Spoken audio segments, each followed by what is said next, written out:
a lot of people have new words for the new year, and a lot of them are, more on the positive end of things like growth, development, integrity. And mine this year, I was trying to think about it as I'm driving here, but it has been fear and actually leaning into the fear. And once I know that something feels like I'm just about to vomit, I know that I need to be on that path. But at the same time too, I'm telling people, just because you don't feel like it's your time right now, it doesn't mean it won't be in like a year or 2 or 3, because as we all know, real estate is a long-term game. And these days, no one has patience. I think that's the problem, right? Once you stop focusing on seeking attention or, getting attention from people, and you flip it around and you make your mark on intention, that's when your world shifts.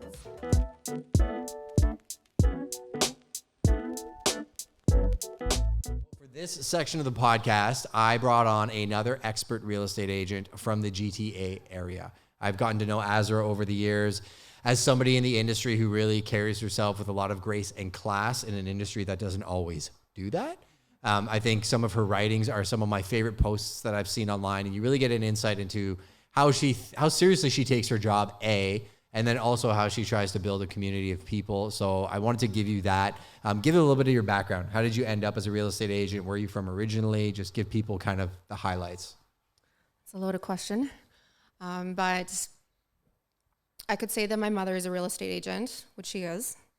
And I could say that my parents are both entrepreneurs, which they are, and tell you my whole life story, but we only have, short snippet here. I said it was going to be 15 minutes. Each podcast has been 45, so. That's okay. So I think as many of us, just like many of us, I was attracted by real estate or being a professional in this industry because of the flexibility that it could offer me. And I am a mother. And what I realized during, this last 4 years, it's crazy to say that 2020 was only 4 years ago. Seems just like yesterday. I entered the industry because I wanted to live my life more intentionally. I think once you have children, you reorganize your priorities, sometimes very quickly, overnight almost. And I was working in finance. I have always loved advising people, educating people. And I also at the same time had parents that I have seen invest in real estate since we came to Canada. I'm from Bosnia originally, and during the onset of that war, we moved to Germany. And, there's nothing like seeing your parents need to just put their feet down on the ground and, start running when they have absolutely no other option. So those are kind of, the role models in my life that I saw growing up. And just like some of the other speakers that you had on today, I was encouraged to go to university, not college, because I would have been disowned. Typical European family.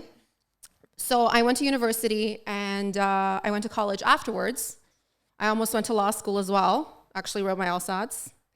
And super long story short, once I did become a mother, I realized that this is nice and dandy, but I really want to bring together my experience in real estate investing, because I had already owned a couple of properties in my early 20s, and my understanding of finances into one world. And, this was it. So I was actually working for TD in the private wealth sector and doing my real estate course online while raising 2 children. They're only 21 months apart. And I mean, if my parents could do it and not speak the language of the country that they're living in, I knew that I could. So I just put my head down and did the work, and here I am. So nobody has any excuses. If you're like, I'm too busy. I'm like, I promise you there's always somebody busier than you out there. But again, just like every other podcast we do, you hear somebody's title, immediately make an assumption, and then you start digging in and you find out investor, parents that are entrepreneurs, people that really worked hard to get where they got, wanted a better life for their kid, university. You go through that process and you are where you are today. I think one thing I want to talk about out of the gate, now that we know kind of the backstory, What is your opinion of the current climate of the real estate market? Like, what are you seeing boots on the ground in terms of activity? Is it brutal in your area? Maybe give us a snapshot of the real estate market currently. So when we moved to Canada in 1999, we moved to the location that my parents thought everyone spoke German, which was Kitchener. And I grew up in Germany, and, you know, I was about 11 years old when we came over, and no one really spoke German in Kitchener unless it was Oktoberfest. Or St. Jacobs, right? You're going to animes for some or chicken. if you went to St. Jacobs, you know, during the weekends. But seeing how the Kitchener-Waterloo area has grown over the last, 25 years is just phenomenal to me. I loved what you said earlier on about how, like London is what Kitchener used to be, et cetera, sure. Right? And I am always very, I see the cup as half full. Always. There's always an opportunity out there. There's always something that you can do with a challenge. They're just really stepping stones. That's how I see them. And we can take, macro assumptions and say that during the winters, it's always kind of like lully, and we have the interest rates that we have, kind of widespread in Southern Ontario. All that taking into consideration, it's really healthy out there. I have seen people come out that were really discouraged, from the buyer's perspective for a really long time. But even on the selling side, people are kind of getting their realistic gearing back into place and understanding that what they thought was a gain in 2021 on these little condos that they bought just wasn't. Mm-hmm. But at the same time, too, I'm telling people, just because you don't feel like it's your time right now, it doesn't mean it won't be in like a year or 2 or 3, because as we all know, real estate is a long-term game. Yep. And these days, no one has patience. I think that's the problem, right? Yeah. So we're addicted to instant gratification, allergic to accountability. I heard that, and I've been repeating it over and over. We sold your place in 2020. We were just talking about that. The numbers are actually higher than you remembered. And we looked at the numbers compared to today. I'm like, thank God we sold it back then too, because the prices probably went up to certain price and then drop 20, 30%. And it's funny because we see that a lot. People run their numbers against 2020 to 2022 and they're like, oh no, I lost all this money. I'm like, well, you didn't sell. So no, you didn't lose anything, and you didn't buy. So no, you didn't lose anything, depending on what you're looking at, right? Normalizing our stats, we actually go back to 2019, even for our own production as a team. Like I look at those numbers and I'm like, 2022, like you got to put a little asterisk next to that year and be realistic and go back to how did you do in 2018, 2019, go from there and stabilize over a 10-year trajectory. And the other thing you said that I liked was, if you're looking to realize gains in a year, to me, you're more of day trading real estate than you are an actual investor, right? I think people that invest in real estate for the long term understand that it is a long-term game. Obviously, if you're transacting on flips and short-term transactions, that's okay as well too. But I really did like that. I think Kitchener-Waterloo, like as a city in terms of activity and how much excitement you're seeing in Kitchener, like what is their official plan? Are they building a lot of buildings? Is the city wanting to go a certain direction or? Yes, they are. So we're seeing that, the community is really spreading out into the typically agricultural zones. And I think we can say that's kind of happening everywhere. I'm not a big fan of that. I like my grass-fed beef. And we just talked about farms, right? That's right. Yeah. But, and then also, it's not necessarily that we shouldn't be doing that and figuring out like what can we do to expand, and maybe we need to give way on some of that agricultural zoning and like twist it around so that we have enough actual spaces for people. It's that I have found also the quality is nowhere near what it used to be. The integrity and the principles, and I mean, you can say that across the board for any entrepreneur, but when I'm looking at buildings, and let's say we're talking to investors, I'm not going to have them invest in something that I know is, made with paper thin walls, et cetera, or it used to be that, like 10 years ago, you buy something in a suburban lot, and the following year, once they put the sod down, the price has gone up already 50 grand, right? And a lot of those people are maybe like first, like young families, and then they move out anyway. But we're seeing a lot of suburban developments pushing out into what used to be rural area. And again, I'm not a fan of it. I'm thinking that because they're 1,700 square foot townhomes that are costing people $1 million. And I could literally go to Brant County, which is only like 35 minutes away from the south of Kitchener, and I can, find you a farm for that. I can find you a hobby farm with 6 acres for $1 million or less, right?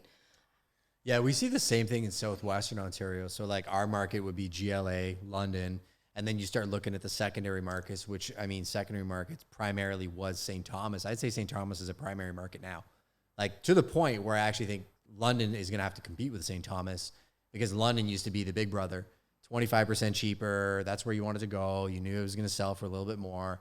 But now St. Thomas has so much investment, Volkswagen, Amazon, institutional, industrial development coming down the highway, that people are like, well, London or St. Thomas. Like St. Thomas is as much of an option for it.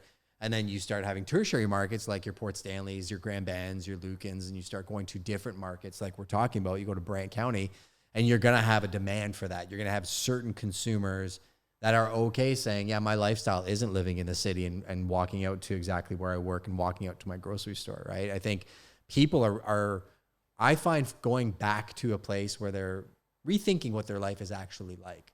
And I think that product that's been built in your area, and we saw it roll out in our area like crazy. You'd launch a new phase and you'd sell 70 houses in a month. That's what it was at really the peak. People, I feel like 2017 to 2022 got caught up in the fervor of that, and it's never going to go down. And you go to your friend's house and they became instant millionaires because they bought 4 pre-construction condos and all their amenities made on passive appreciation. We're getting flattened back down to first principles. Does it cash flow? Are you actually going to close it? If you think that an assignment sale is an investing strategy, you may as well go to the casino, because it's the exact same thing, right? I think what you're explaining is, I think the marketplace is going to react differently to sprawling development than it did differently. Because I feel like now, after we went through 2 years of people not being able to do anything and having to stay at home all the time, to being released back into the world, some people aren't going back to their jobs. Some people aren't going back to the city. Some people are going back to the city and realizing how much they missed it. And I think in that, you're going to find people realizing that they have options, right? And I would personally, I don't know how you feel about this, like to see a bit more of a balancing act happen, and rural communities, smaller communities thrive. And it'd be cool to go back and live in a small town and grow up in a small town and raise your family there until that town develops. And then 10 or 20 years down the road, your kid's like, remember when you bought that house for $350,000 and now it's worth $750,000 to $900,000? Because that's what happened to all of us growing up. But we focus so much on the big cities that we lose sight of the rural communities, right? Sorry, I'm like on my soapbox. Yeah, on that note though, you bring me into something great as a segue. So Kitchener, Waterloo, Cambridge is really my bread and butter. It's the place that I went to university went to college there. And, once parenthood hit, of course, again, like I said, you reconfigure your life and you realize, okay, well, there are only so many hours in a day, and what do I want my life to actually look like, want to feel like? When I work with my clients, I always focus on how do they want to feel, not what do they want to, like the price point or like budget or the aesthetics of the home. But I always try to pay attention to their body language when they walk into a home, right? So I'm actually in the country and, only like 30 minutes outside of KW, but perfectly located, like in the boonies, where I lose reception if I leave my house for the first 5 minutes, which is great, double-edged sword. But my clients, because even online, I try to really know my audience, who I'm speaking to, who I am attracting into my sphere. And most of them I'm not sure if you've seen this quite a lot, especially during the pandemic, they are seeking that, more rural lifestyle until they actually get there and they realize, who's going to feed the chickens? Oh, I can't wear my high heels because it's muddy all the time.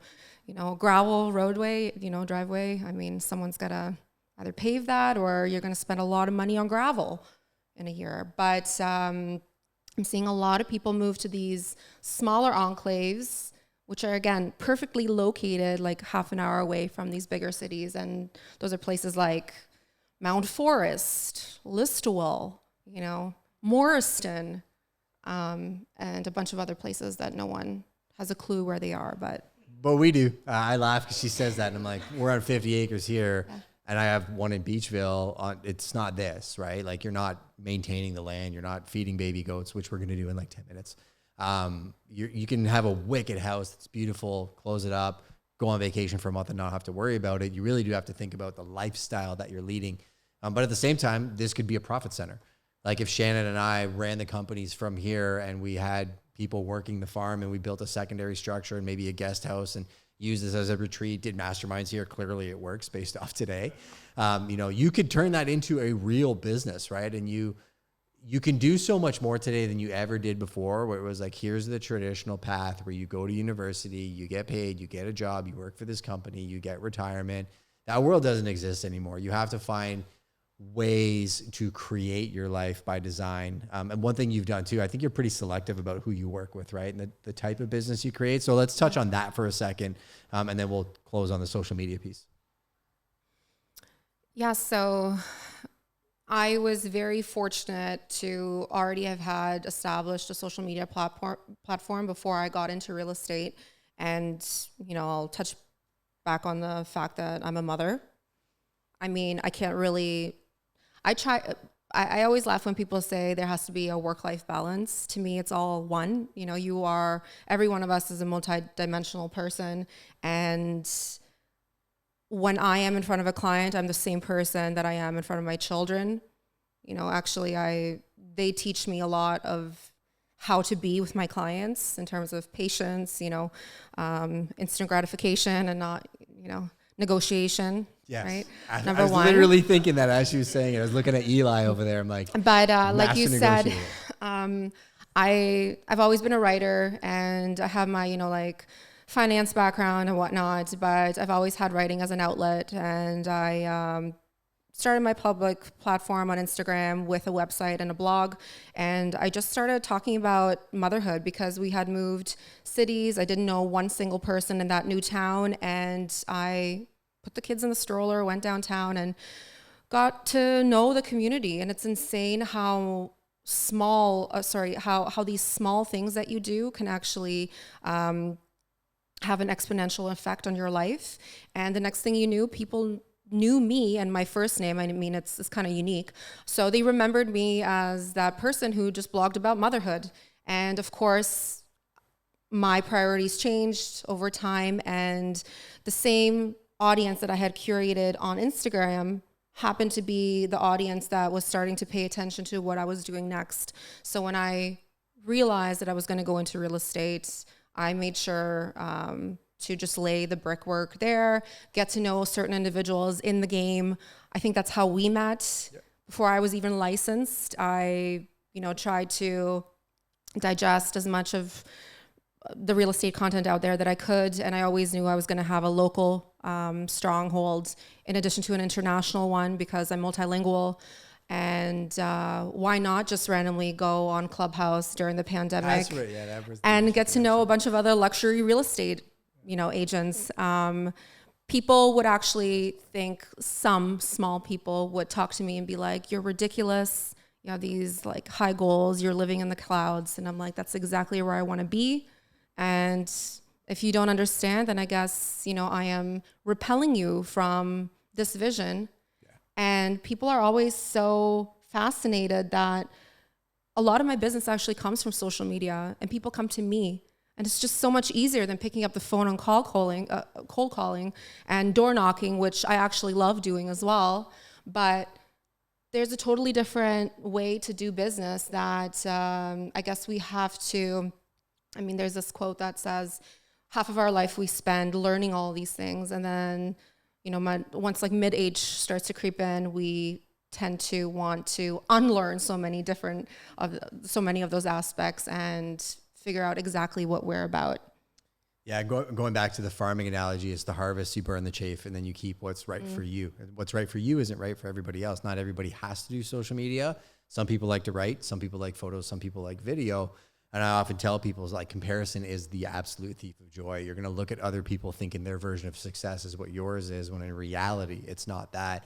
I think a couple things about your journey that I want to highlight was, one, it's the same story that we talked about, Darren, where you just put out who you were, you attracted the right people. And it's funny because I bet when they talked to you, it felt like you knew them forever, right? Like when they would call you, they would likely feel like they knew you forever. I met people here that I spent hundreds of hours with on Clubhouse masterminding. Fahad, the guy with the slick jacket, used to work for Louis Vuitton, high-end sales in Toronto, amazing agent, really nice guy.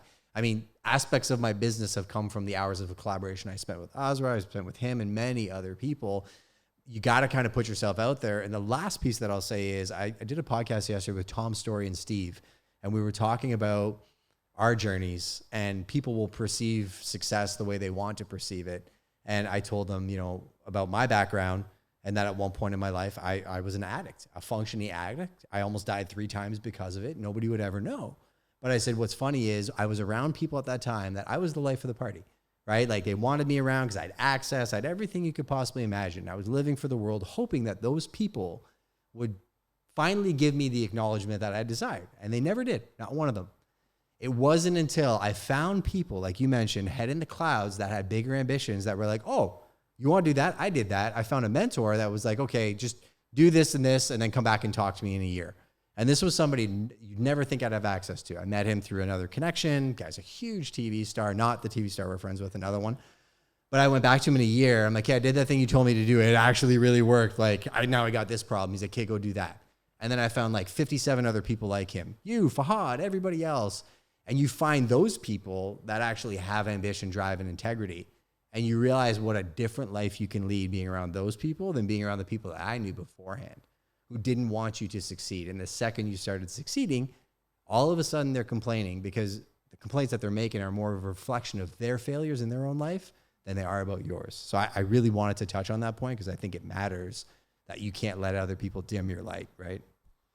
Yeah, I came across something the other day that, strikes a chord there. And it's that, especially if we talk about marketing and creating your brand out there, as a realtor, because we're really in this world marketers at the end of the day. The best marketer wins, right? Once you stop focusing on seeking attention or, getting attention from people, and you flip it around and you make your mark on intention, that's when your world shifts. And, again, I would much rather be surrounded by people who have crazy, wild ideas, but are very, are the first person to be there to like prop you up and see you. I don't know, like. Well, and I also think that those people, if they have the right intention, they'll see the opportunity and the drive within you and give you the opportunities that you would have never had you not shared parts of your story, right? Like the thing I just shared may shock some of you, may not shock others. I've shared it openly in different places because it's a part of my story. Mm-hmm. And I'm able to share that with other people that maybe, like, I remember this one lady had a kid that was in the position that I was in. I'm like, I've been sober over a decade. God really saved me 3 times in my life, knocked on the door. I was like, are you done? And I was able to connect her with an opportunity that had you not shared your story, you wouldn't be able to do the same thing in your life, right? I think once you go through your own journey and are confident in that healing that you have done, you surprise yourself at what comes out of your mouth. And I almost like shocking people to some sort of extent. Again, I read their body language, and I know that the people who are actually on my wavelength and frequency are going to take exactly what they need to from my words. And the other ones, like, I don't want them around anyway. And I mean, in this world, a lot of people want to cater to everybody, but once we cater to everyone, we cater to no one. Yeah, in this day and age, and like even strategically from a marketing perspective, like our marketing is geared at finding the right avatar for our clients. I'm looking for the person that wants this hobby farm. I don't want somebody that wants to live in the city. We've talked about that at length. Like the data that we use and we target we want it to get better and better because, okay, those people aren't going to buy it. Well, let's use that data to find the right person who is going to purchase it. It's the same thing with just being a normal human because you're going to connect on a deeper level with the right people that read your writing. And I encourage you to connect with her when I send out the links and read her writings because she may say some things that make you feel a certain way or another and you need to. I will. Yeah, for sure she will. But I think, I may not agree with everything you write either, and I may, but it at least allows me to go through the journey of harvesting and then burning the chaff, right? And creating a better world together, which is the whole point of why we're even doing today, right? And to wrap up our conversation before we go outside and feed those baby goats. Yeah. It's going to happen, I promise. A lot of people have new words for the new year, and a lot of them are, more on the positive end of things like growth, development, integrity. And mine this year, I was trying to think about it as I'm driving here, but it has been fear and actually leaning into the fear. And once I know that something feels like I'm just about to vomit, I know that I need to be on that path. And once I get closer to it, and I say this because I've had 2 home births and no medication, possible. So I know what is possible when you actually just focus your mind on getting through that burning bridge and lean into the fear. You just come out on the other end and then you're like, man, I can do anything. I'm an invincible. And it's not just, childbirth that will do that to you. I was actually looking at Brendan Sutton over there, amazing fighter, MMA fighter as well, musician. And I was thinking about the fear as he's preparing and pushing through the levels in life. And I think people have a very big misconception about fear, right? And what I've noticed is ultra successful people that I've met are just as scared as you are, 100%. People that are non-successful let fear rule their life. And the non-successful people make their decisions because of fear, and the successful people act in spite of it. They're aware of it. They know that it's there, but they actually don't let it make it their decisions for them. My word of the year, as you were talking, I was thinking about it. 2 words I do not like. I think authenticity is overused. I think everybody talks about being authentic. I think integrity matters more than authenticity. Because if you're not a good person, you just say whatever's on the back of your mind. That's not really valuable to humanity. I think integrity is key. And the other one is creativity over influence, where you may look at her account and be like, wow, look how big your account is. I'd love to get there. But what's more important than that is the creativity in the person is actually more important and will yield influence over time versus people that you and I know buy followers and buy influence and have no depth to them. So I just want to wrap it up there. Thank you very much, Azra. Does anybody have any questions for Azra about Kitchener, Cambridge, Waterloo area, real estate, social media, or anything? I have chickens. Chickens. We have, go ahead. You touched on something just while you were talking about how you are more into the attraction of Instagram and by really being yourself and leaning into that femininity, I would say, of attraction, right? And first going out and doing that hard cold call, it's very a masculine kind of energy.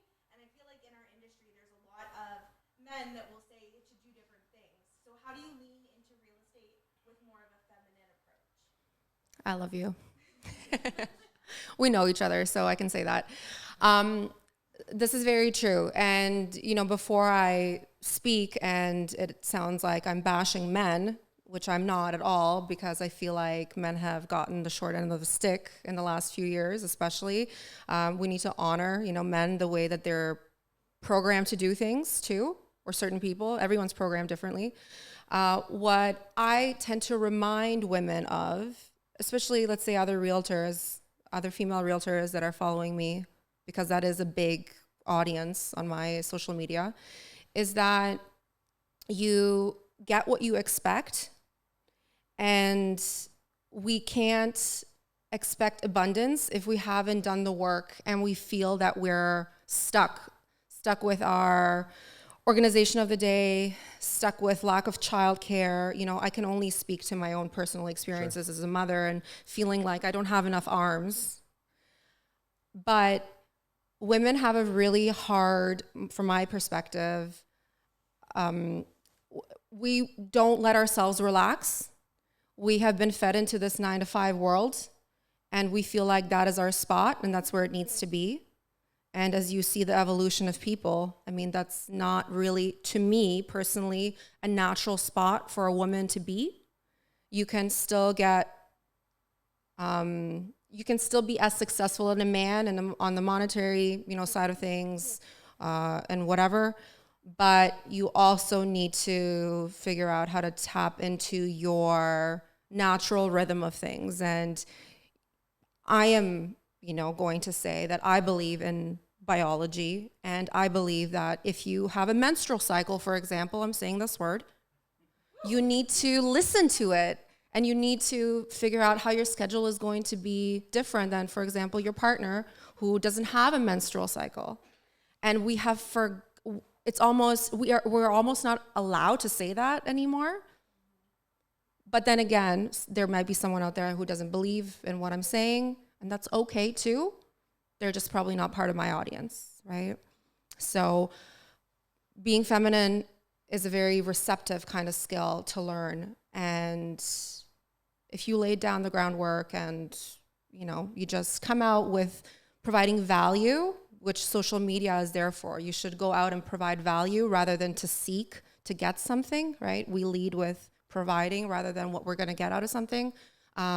It's just a natural progression, I think, right? I think communication is key too, right? So like as a man that leads a team that has women and people from all over the world, and I think communication is super key, right? Like not being afraid to have conversations with people and tell them what you need. If I could just get my wife to tell me what she wants to eat for dinner, it would be amazing. But I joke, but I don't joke at the same time, right? Like men very much want to just be told exactly what to do. Where would you like me and what would you like me to do? We also know that women want to be appreciated to the point where like intuitively they want to know we're paying attention and we listen and know things about them that like show them that we actually care. And I think relationships outside of strictly relationships are the same thing. And when you're working with a team, the best thing that I could get is feedback from somebody that is a difficult conversation of like, hey, you told us to touch 50 people a day yesterday. Like people that are on my team don't understand what I'm saying. Communicate with 50 people in your database in one way or another. You're new to the team and you don't really understand what that looks like. Sitting down with that person and saying, no, I'm just trying to help you with your call reluctance. You say you want business, we're giving you leads. This is how you communicate with them. If you don't have the training, I'll give it to you. The best relationships, and this was in the town hall notes last week, the best relationships have come from my most difficult conversations with people close to me and people that were in outer circles that are now in inner circles. And the ones that I found that have drifted out of inner circles and are maybe no longer in my ecosystem were unwilling to actually have a conversation with me and tell me how they felt or what they needed in order for me to give me the opportunity to get there, and vice versa. Failings I've had in my life were usually because I didn't communicate with the boss that I wanted the promotion that they gave to somebody else or whatever that may be, right? So I think there's an onus of care on both parties in that too, but I appreciate the way that you broke that down.